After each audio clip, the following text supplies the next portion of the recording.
25 seconds.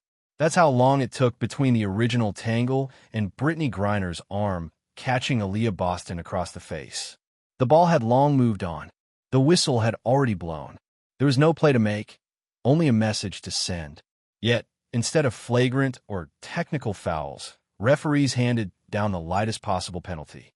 And instead of accountability, the Unrivaled league handed down nothing at all. If you're here for the real story and not the filtered version, subscribe.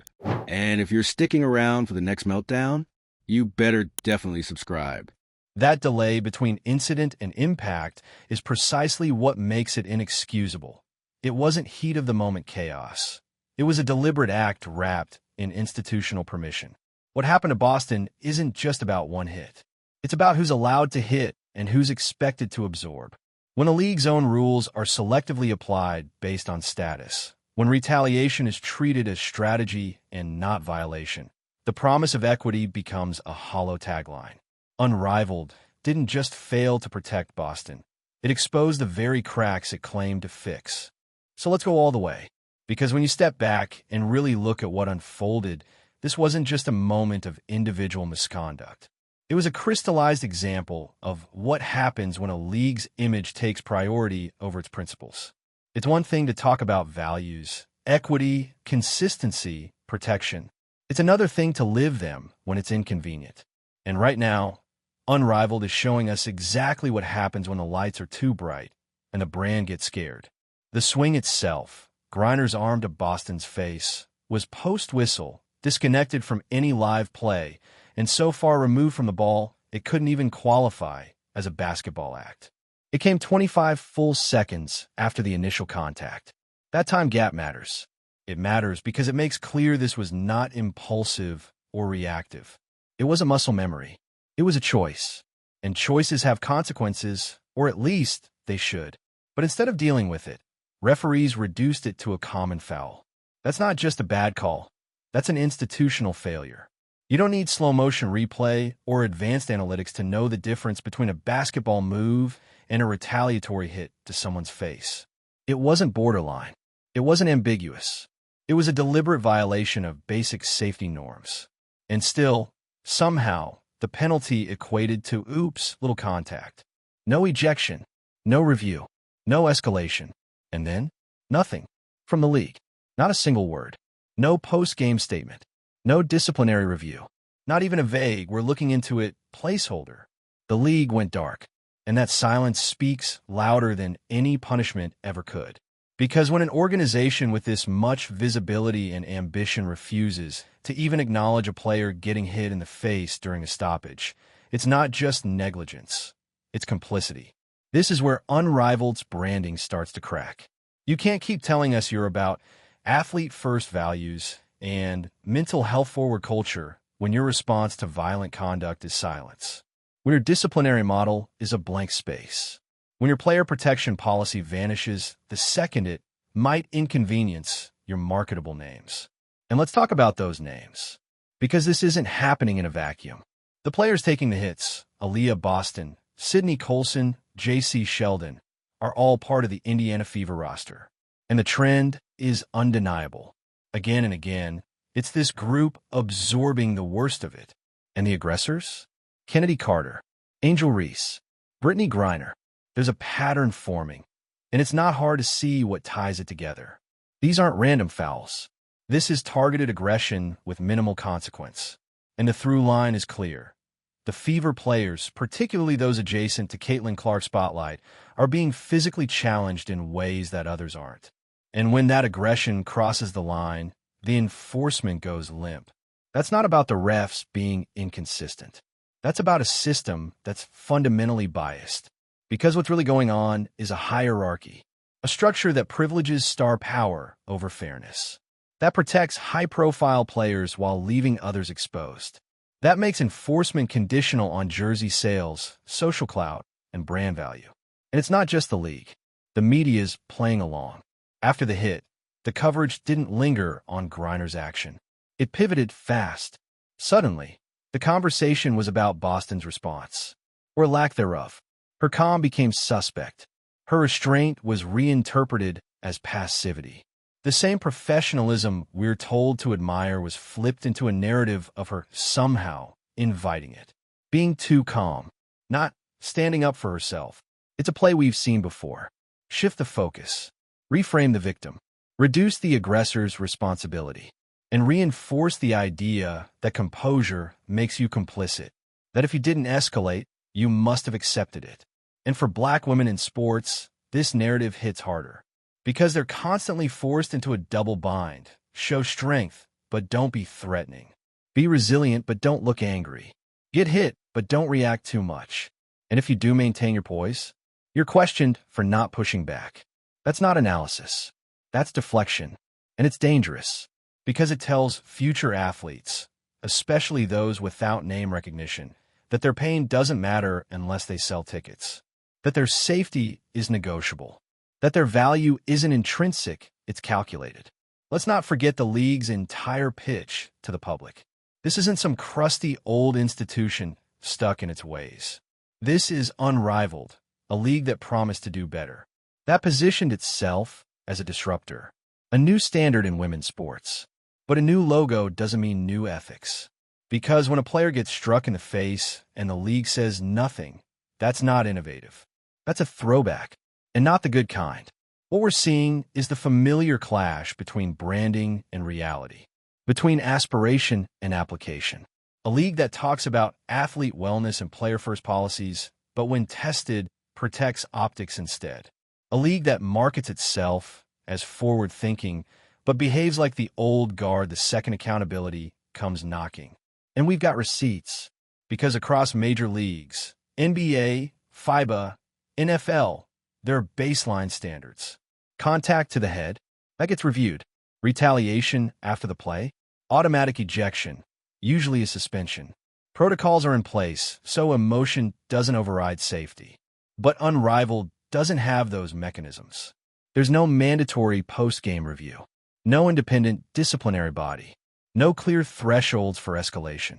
And that's not a coincidence. That's a design flaw. Worse, it's one that benefits the stars. When policy is undefined, power decides outcomes. And right now, that power is being used to shield names the league can't afford to lose. Which begs the question, what does Unrivaled really stand for? Because if your values vanish under pressure, if fairness is only enforced when it's easy, then your values aren't real. They're branding. They're performative. And they dissolve the moment they're inconvenient. That's not just frustrating, it's disqualifying. Because a league without integrity can't be trusted. And trust isn't built on vibes. It's built on accountability, on standards that apply to everyone, not just the players who boost your numbers. If Unrivaled wants to survive long-term, this has to be a turning point. Not a PR spin, not a vague promise to do better. An actual reckoning. With policy, with precedent, with its own silence. And if they can't handle that, if Griner's swing to Boston's face gets buried with no follow-up, no correction, no change, then we know exactly where they stand. So let's talk about it. Should Brittney Griner have faced a suspension? Should the referees be held accountable for downgrading a clear act of retaliation? Has the league failed to live up to its own standards? Drop your thoughts below. Like this video if you think rules should be rules for everyone. Share it with someone who's tired of watching leagues protect star power over player safety. And hit that subscribe button. We're staying loud until accountability isn't optional. And here's what makes this entire situation even more infuriating. It didn't have to be this way. Unrivaled had every opportunity, every single opportunity, to do the right thing, to acknowledge what happened, to show players and fans that they take safety seriously, to prove that their bold mission statements weren't just empty platitudes taped to a press release. Instead, they said nothing. And in the vacuum of that silence, they made themselves loud and clear. They told us what their priorities are. They told us who gets protection and who doesn't. They told us that if you're high profile enough, if your name carries enough weight, the rules can bend around you. This isn't an isolated incident. This is a blueprint, a playbook we've seen before. Big name player steps over the line, incident gets reclassified or buried, league says nothing, media narrative shifts, victim gets questioned, no consequences follow. And the damage of that, it's not just short term, It's long-term. It's cultural. Because every time a league refuses to enforce its own standards, it sends a message down the pipeline. To players, to coaches, to fans, and most dangerously, to younger athletes watching from the sidelines, hoping to break into this world one day. And what they're learning is simple. Unless you have commercial leverage, your safety isn't guaranteed. Let that sink in. In a league that built its brand on progressive ideals, where the marketing screams player first, where they center mental health and equity in every public appearance, they couldn't even issue a statement when one player hit another in the face. Post-whistle, with the ball nowhere in sight. After a 25-second pause, that pause should have ended the story right there. It proved the act wasn't heat of the moment. It wasn't defensive. It wasn't instinct. It was premeditated. And if that doesn't meet the threshold for a flagrant or suspension, then what is? Because if this isn't worth an ejection, then we're not talking about officiating. We're talking about protection, and not for the vulnerable. Protection for the powerful. Brittney Griner isn't just a great athlete. She's a headline. She brings in numbers. She's been the face of multiple campaigns, documentaries, international headlines. And the league? Well, they're trying to grow. They're trying to build a product, attract sponsors, court fans, pitch investors. So if a high-profile player crosses the line, suddenly there's incentive to soften that line, or pretend it never existed in the first place. That's the tension eating at the core of Unrivaled right now. The tension between ethics and economics, between what they claim to stand for and what they're actually doing when the stakes rise. You can't build a league on disruption and then act like the establishment when your biggest player breaks the rules. You can't say mental health matters and then protect a player who strikes someone in the head after the play is over. You can't build a brand on player safety while silently gambling that no one will press you on what just happened. Because fans are pressing, players are noticing, and trust, that doesn't bounce back with a post next week about tough conversations or growth opportunities. This isn't a growth opportunity. It's a gut check. And while we're here, let's not ignore the way this is played out in the media. Because instead of staying focused on the act itself, on what Griner did, the narrative began to bend. Slowly, then all at once. Was Boston too passive? Was her silence a sign of weakness? Did she somehow provoke this? Why didn't she respond? This is what happens when bias creeps in. The burden of proof shifts. The focus distorts. The aggressor fades from view, and the victim ends up under the microscope. And for Black women in particular, this isn't new. It's a script.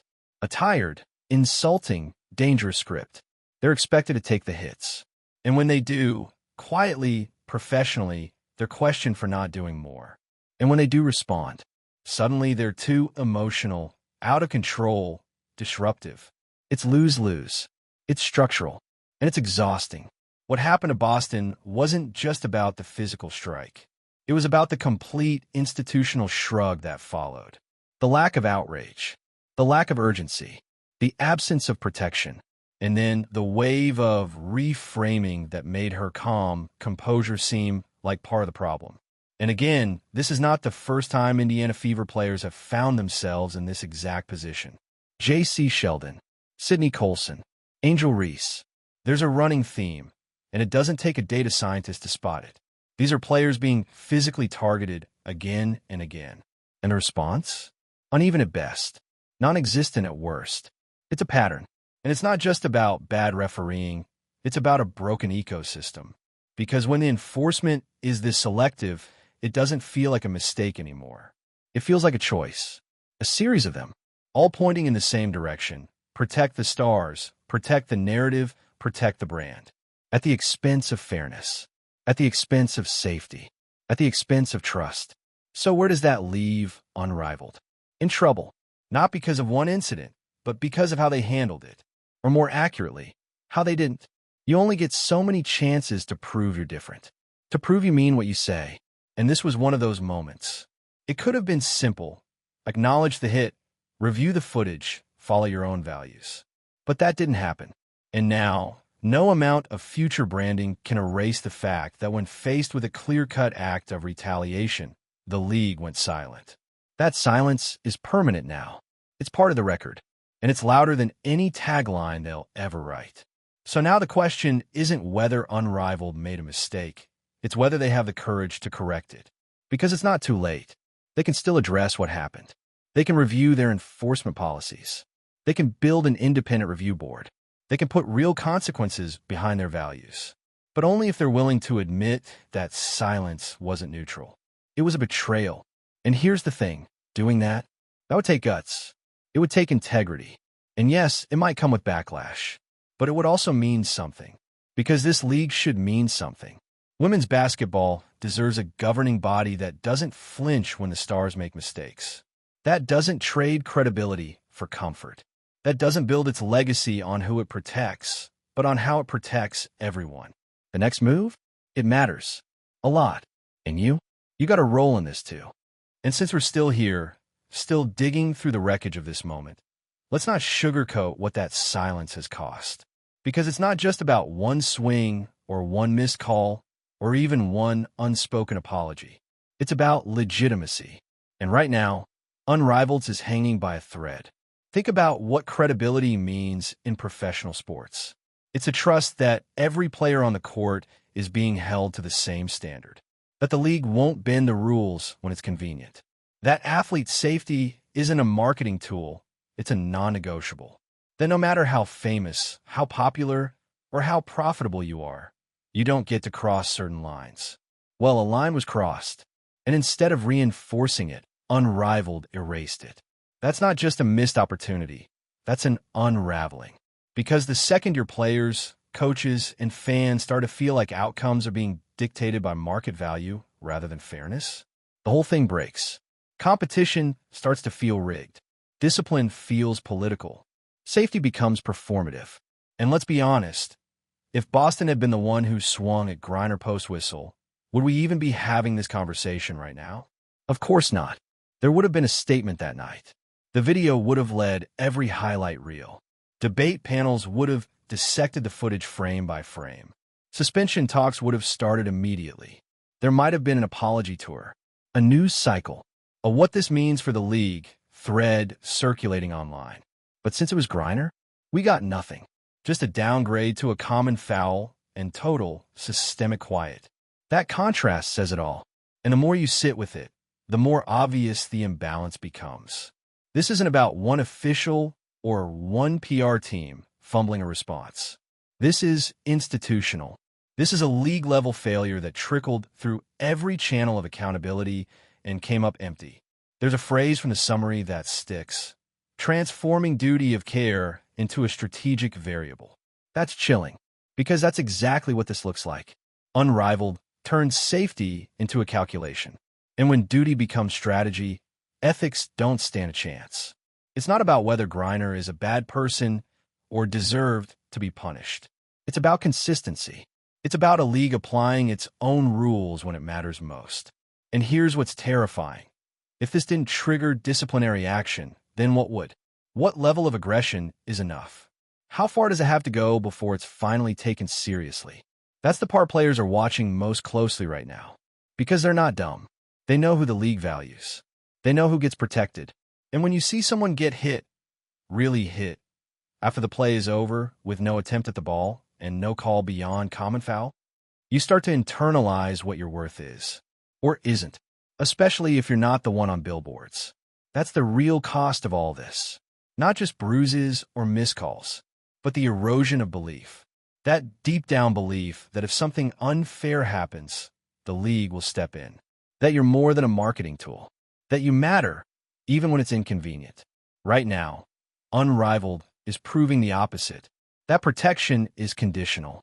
That silence is easier than truth. That shining stars will always outshine rules. And once that belief starts to die, the league loses more than a storyline. It loses its soul. So where do we go from here? Step 1. Acknowledge the damage. Not just to Boston, but to the entire athlete base watching this play out. Because if you're silent long enough, you're not neutral. You're complicit. And Unrivaled silence, measured, deliberate, absolute, was an endorsement by omission. Step 2. Build real infrastructure. The league needs review protocols, independent panels, a baseline for head contact, a procedure for post-whistle actions.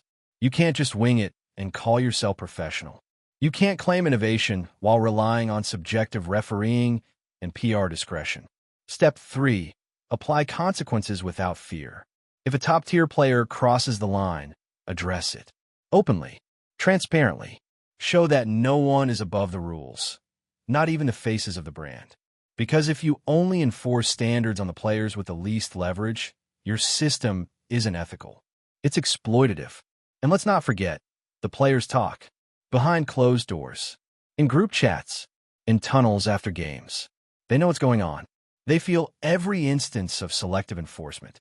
And the more this pattern continues, the more disconnected they become from the league's so-called mission. You can't preach equity if your actions scream hierarchy.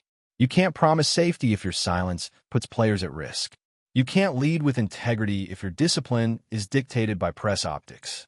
That's why this moment is so much bigger than a single foul. It's a test. A referendum on whether Unrivaled has the spine to live up to its own promises. Whether it will choose the hard, necessary path of being fair over the comfortable route of being marketable.